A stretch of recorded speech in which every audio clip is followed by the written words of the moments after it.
Sveiki, mėlyjeji, artėja tas didingasis Saulės užtemimas 12 dieną.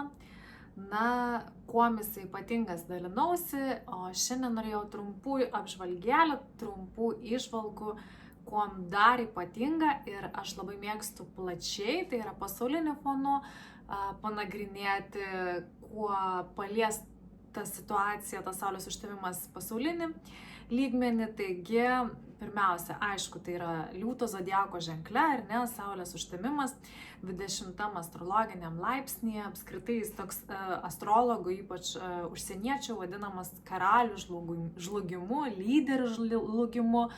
Tai mane tas užkabino ir galvojau, pasidomėsiu, apie kokius čia tos karalius kalba, ar ne, kokie čia tie mūsų lyderiai galėtų pajausti tą Saulės užtemimą, ar ne, ar juos įtakos, ar ne, nu va tiesiog tas smalsumas labai mane kažkaip patraukia. Tai va, apskritai užtemimo tema yra vis tiek yra apie iškelias asmenybės, ar ne, apie iškelias asmenybės, liūto asmenybės, kurioms gali būti šis užtemimas jau ir kaip paskutinis, uždegti jų tą žvaigždė, ar ne, nu taip žiauriai skamba, bet yra tiesos, nes pirmiausia, taip, rimtos informacijos. Tai palies asmenis turinčius tokias gimimo datas, kur yra 1950-1954 metų asmenys. Kodėl?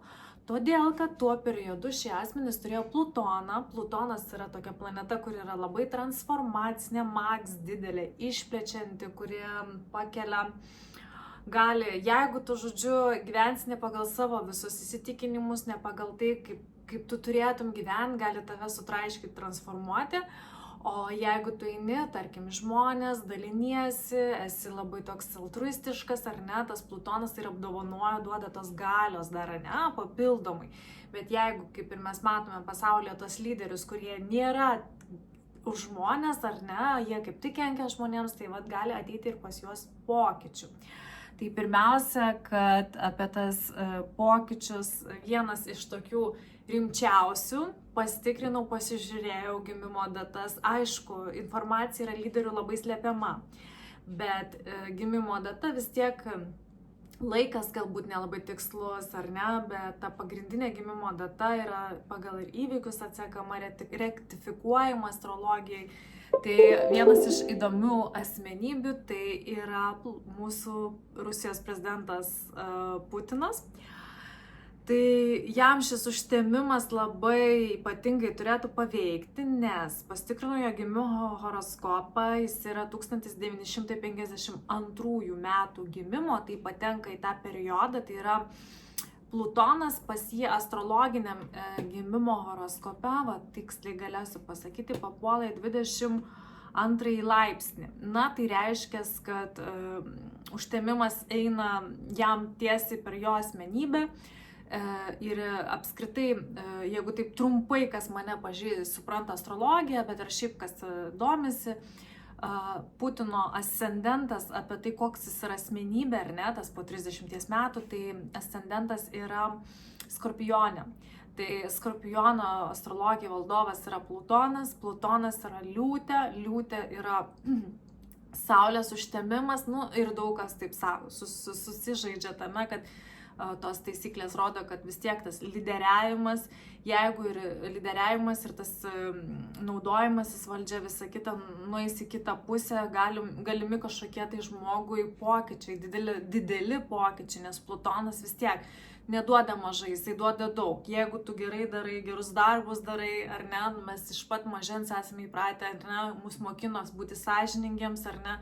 Bet jeigu žmogus jau uždirbo tą karmą ir tikrai neigiamą, ar ne, jau daug negerų dalykų padarė, tai va, tas užtemimas turėtų nemažai įtakoti. Tai čia vienas iš aspektų. Taip pat yra ten dar kitas aspektas, bet dar plus noriu priminti, kad užtemimas keliauja į Rusijos pačios šalies, ar ne, to zodiakų.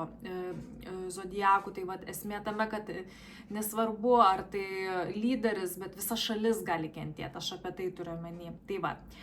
Taip pat, kiek prisiminat, vasario mėnesį buvo taip pat užtemimas, na, jis nebuvo labai geras, ar ne, tai buvo ypatingas tuo, kad, na, iš tiesų ten Saturno ir Neptūno jungtis vasario 20 dieną buvo ir veikė tuo, kad tiesiog buvo daug pokyčių. Na ir tas užklupo ir Amerika užklupo, ar ne, Iraną tas, bet ir apskritai toksai sudėtingas periodas buvo visiems, ar ne, kai netikėtų buvo dalykų. Kuom jisai dabar vėl gali suaštrėti, tuo, kad Saturnas vėl pradėjo eiti retrogradų, tai reiškia, vėl grįžta tos pačios problemos. Gali būti, kad vėl kils kažkokių nesusipratimų, vėl tas Saturnas artėja prie Neptūno, vėl ta konjunkcija artėja viena prie kito ir žodžiu, iškelia tos pačius klausimus, kaip ir mes matom pasaulyje, jie nėra išspręsti ir jie vis tiek yra aštrus, ar ne, ir vis tiek čia yra tokia, kai sakoma, zona pati aštrioji, ar ne. Tai va, bet apie ką aš noriu priminti, dar kaip ir tada minėjau, per vasario mėnesį Saturno ir Neptūno ta konjunkcija buvo 1989 metais, kuomet buvo tos Berlyno sienos griuvimas. Na, tai reiškia vis tiek, tai buvo toks ypatingas įvykis, kai žlugo Sovietų sąjunga, ar ne, kai buvo labai viskas tikrai baisu ir viskas išsisprendė, ar ne? Tai žodžiu, kažkieno pabaiga, kažkieno pradžia. Tai ką ir norėjau apie tą pradžią Putino, kad kažkas gali išeiti, kad ateitų nauja, apie tai yra kalba. Dar svarbaus asmenio nepaminėjau, tikrai, kur mes Lietuva dabar ypatingai konfliktuojame ir įdomu, kaip ta situacija mums dabar, tie mums muitai uždėti ir visa kita. Tai Kinijos prezidentas Xi Jinpingas taip pat yra 1953 metų gimimo, birželio 15, ten aišku tikslaus laiko nežinom ir panašiai, bet ta gimimo datas rodo, kad irgi patenka į tą intervalą, kai žmogus savo asmeniniam horoskope turi Plutoną liūtę, kur susidarys šis saulės užtemimas, tai ir jam ypatingai turėtų irgi stipriai reikštis.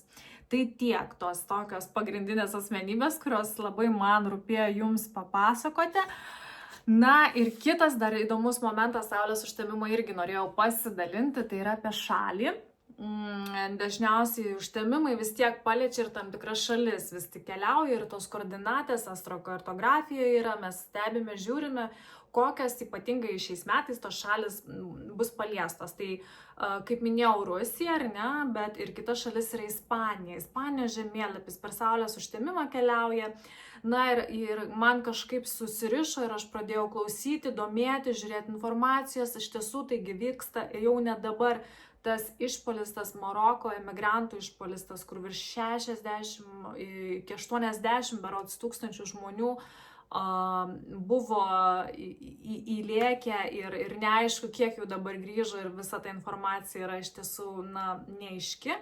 Bet ką tai sako? Tai sako vis tik jų tam šalies saugumui yra kažkokia tai ženklas, ar ne, kad reikia atkreipti dėmesį, galbūt turi būti šalies vadovai atkreipti dėmesį ir astrologiškai aš įsijungiau pasižiūrėti, taip pat žiūriu tą pagrindinį tapatybę, nes mes nenorim savo tapatybės autoriteto susigadinti, tai tapatybė pas juos yra ascendentas yra vandenyje, ascendento tapatybės keliauja tas toksai momentas, kad ypatingai ryškiai gali pajausti Ispanija, nes taip pat dar yra aspektas Plutono ir Urano, kur kalba apie tai, kad tai yra revoliucijos energija, ar ne, kad tai nėra lengva energija, kad tai galėjo būti taip, kad ta tapatybė, kaip čia pasakyti, paminta, ar ne,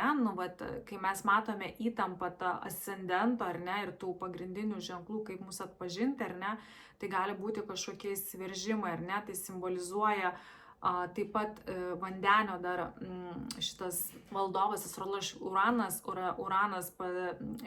šitos Ispanijos žemėlapyje yra 9 būste, tai yra užsienis, užsienietis, emigrantas, svetimšalis, tai ir kai yra įtampa to pagrindinės tapatybės ir to užsieniečio, tai rodo apie tai, kad yra šaliai pavojus ir rimti reikalai, kad reikia tos santykius atkurti, reikia vėl sugrįžti, pasižiūrėti, kas vyksta. Taip pat dar pasižiūrėjau Marsą. Marsas bus tam sugrįžimo, kas 2 metus Marsas grįžta, tai Marsas Vėžyje bus per Saulės užtemimą. Tai reiškia, kad, pirmame laipsnėje tai reiškia, kad šalis gins savo šalį, savo tėvynę. Marsas, kai keliauja Vėžiu, vis tiek rodo, kad mes turim apsaugoti, mes turim išsaugoti savo šaknis, mes turim apsaugoti savo mylimuosius, apsaugoti tai, kas mums yra labai svarbu ten, kur mes gyvename. Tai va šitas užtemimas parodys pirmą dalyką, kad yra grėsmė saugumui, tapatybei, ir antras dalykas tai yra apsauga ir kaip aš galiu apsaugoti. Tai va Vėžys patenka ir ten darys tokią konjunkciją Marsas su Marsu pas Ispanijos horoskopę, tai va tiesiog kalba apie tai, kad didesnė tikimybė, kad mes matysime daugiau tos Ispanijos, ne tik dėl esamos situacijos, kad ten, tarkim, pasaulis dega, ar ne, kaip Prancūzija, ar ne, kad karščio bangos ir panašiai, ne tik gaisrų pavojus, bet ir matysime, kaip jie nori išsaugoti savo tapatybę, ir gali būti, kad žmonės išeis ginti savo namų ir nebetylės, viešai demonstruos, o šiaip kas dažniausiai tą visą informaciją gali dar paaštrinti, gali dar iškelti, tai yra žiniasklaida. Žiniasklaida gali parodyti daug dar dalykų, kurių mes nematome, aišku, ir paslėpti, bet sakau, kad šitą šalį mes rugpjūčio mėnesį per Saulės užtemimo visą tą piką mes matysime dar aiškiau, nes matomai žmonės gali neapsikęsti esamos situacijos ir gali būti, kad išeis į gatves ir eis ginti. Tai aš taip trumpai daug nesidalinsiu, nes tikrai čia yra apie daug ką kalbėti, bet išskyriau tokius momentus, kas pas mus labai svarbu. Turite klausimų, rašykite. Ir dar priminsiu, kad stebėkit savo gimimo horoskopus, tikrai stebėkite tą tašką 20 liūto laipsnį ir tą ašį tarp liūto ir vandenio, į kokius astrologinius būstus patenka. Tai tos sritis bus aktyvios. Jaunatis ši ypatinga tuo, kad jinai aktyvina mūsų tas sritis, ir tos sritis reiškia, kad aš turiu atsinaujinti iš naują pradžią. Tai nėra tai, kad aš šiandien tą dieną ir būtinai turiu pradėti. Ne, galbūt aš pradėsiu nuo rugsėjo 1, ar ne? Bet šitoj srityje mes būtinai peržvelkim, pasižiūrėkime, ką mes esame anksčiau kartoję, galbūt mes esame nepastebėję. Pavyzdžiui, kaip pavyzdys, astrologiniai srityje papuola į 10 būstą, reiškia, aš turiu permastyti savo karjeros galimybę, savo statusą. Ar aš pakankamai čia, ar aš jaučiuosi komfortiškai toje srityje, ar aš galiu kurti. Šios pagrindinės Saulės užtemimo ir apskritai tos jaunaties toksai niuansas yra liūtė, tai yra kurti. Mes esame visi savo gyvenimo kūrėjai ir galim susikurti tokią ateitį, kokią norime. Tai nebijokim kurti, kurkite ir tą kūrybą nelaikykite savyje, o dalinkitės. Tai tas dalinimasis, tai ką aš dalinuosi savo žiniomis, tom paieškomis, domėjimuosi, ir ypatingai tas, kas yra aktualu dabar, man labai patinka ir aš tikiuosi, kad jums patinka, tai būčiau dėkinga, jeigu paspaustumėt širdeles, pasidalintumėt, prenumeruotumėt, ir kažką pakomentuotumėt gražaus, labai būtų malonu. Ačiū Jums.